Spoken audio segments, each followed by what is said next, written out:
জাতীয় নির্বাচনের দিনক্ষণ চূড়ান্ত হলে দেশে ফিরবেন ১৭ বছর ধরে লন্ডনে নির্বাসনে থাকা বিএনপির ভারপ্রাপ্ত চেয়ারম্যান তারেক রহমান। উঠবেন রাজধানীর গুলশানের ১৯৬ নম্বর বাড়িতে। তারেক রহমানের থাকার উপযোগী করতে প্রয়োজনীয় সংস্কারের পর বাড়িটি এখন পুরোপুরি প্রস্তুত। এ নিয়ে আলোচনা করতে রাজধানীর গুলশান থেকে আমাদের সঙ্গে যোগ দিয়েছেন বিএনপির জাতীয় নির্বাহী কমিটির সদস্য খন্দকার মারুফ হোসেন। জনাব খন্দকার মারুফ হোসেন, আপনাকে স্বাগত জানাচ্ছি ইন্ডিপেন্ডেন্ট টেলিভিশনে। যেটি জানতে চাই আপনার কাছে যে কেবল নিজের সিদ্ধান্তের উপরই কি নির্ভর করছে তারেক রহমানের দেশে ফেরা?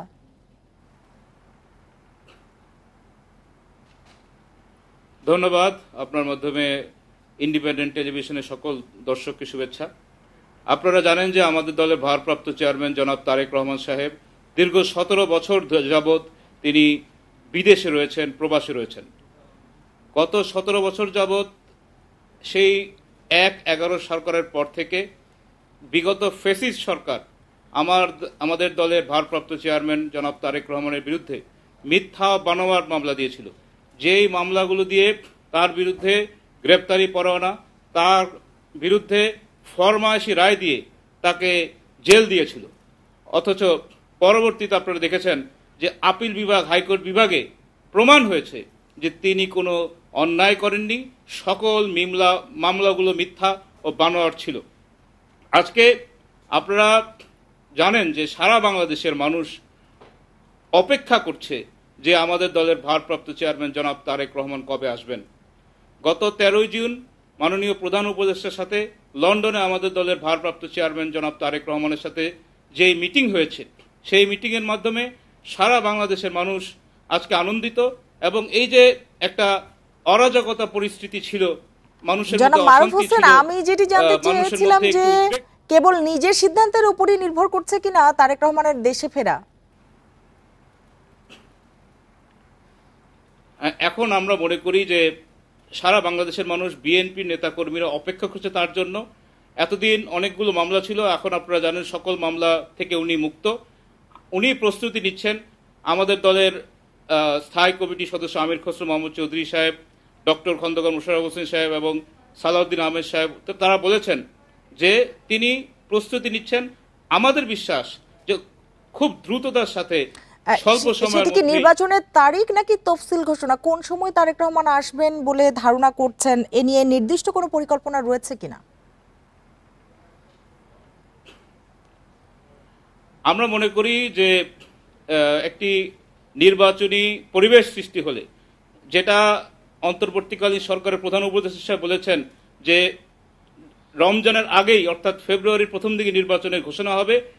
এখন পর্যন্ত কিন্তু ইলেকশন কমিশন তারা বলছে কোনো গ্রিন সিগন্যাল পায় নাই, তাই ঘোষণা করছে না। আমি বিশ্বাস করি ঘোষণা না, তার আগেই তিনি ফিরে আসবেন এবং তিনি এসে এদেশের মানুষের নেতৃত্ব দেবেন। তার নেতৃত্বে বাংলাদেশ জাতীয়তাবাদী দল আগামী দিনে নির্বাচনে অংশগ্রহণ করবে। জি জনাব মারুফ, দল গোছানো ও নির্বাচনের চূড়ান্ত প্রস্তুতির জন্য তারেক রহমানের দেশে ফেরা কতটা জরুরি বলে আপনি মনে করেন? আমি মনে করি যে আমাদের দল অত্যন্ত সুসংগঠিত।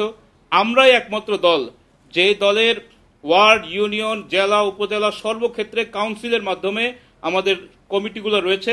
আমরা নির্বাচনমুখী। আমাদের নেতা লন্ডন থেকে তিনি না আসতে পারলেও তার সুযোগ্য নেতৃত্বে বিএনপি অত্যন্ত সংগঠিত, শক্তিশালী এবং নির্বাচনমুখী। আমি মনে করি আমাদের নেতা যখনই দেশে আসবেন, আমরা ধারণা খুব দ্রুত আসবেন, তার নেতৃত্বে তিনি সারা বাংলাদেশে বিভাগীয় পর্যায়ে, জেলা পর্যায়ে তিনি সফর করবেন, সমাবেশ করবেন, গণসংযোগ করবেন। তার মাধ্যমে সারা দল বিএনপি নির্বাচনমুখী হবে এবং আমার বিশ্বাস জনগণ। আরেকটি বিষয় একটু জানতে চাই যে তারেক রহমান ফিরলে বিএনপির রাজনীতিতে কি ধরনের পরিবর্তন আপনারা আশা করছেন?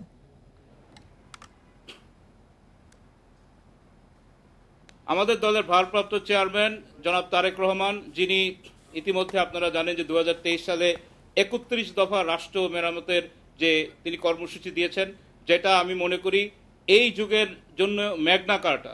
এই 31 দফার ভিত্তিতে সংস্কার মাধ্যমে আগামী বাংলাদেশের বিনির্মাণে, উন্নয়ন অগ্রগতিতে যেই কর্মশালা, যেই ভিশন জনাব তারেক রহমান নিয়েছেন, আমার বিশ্বাস এই ভিশন, এই 31 দফার মাধ্যমেই আগামী নির্বাচনে যদি বিএনপি রাষ্ট্র ক্ষমতায় আসে, জনগণের ভোটের মাধ্যমে নির্বাচিত হয়ে দেশ বিগত সময় থেকে উন্নত এবং অগ্রগতির দিকে দেশ যাবে এবং সকল যে জঞ্জাল গত 15 বছর ফ্যাসিস্ট সরকার রেখে গেছে সেখান থেকে দেশকে বের করে এনে একটি স্বনির্ভর খাদ্যে স্বয়ংসম্পূর্ণ একটি বাংলাদেশে আমরা রূপান্তরিত হব।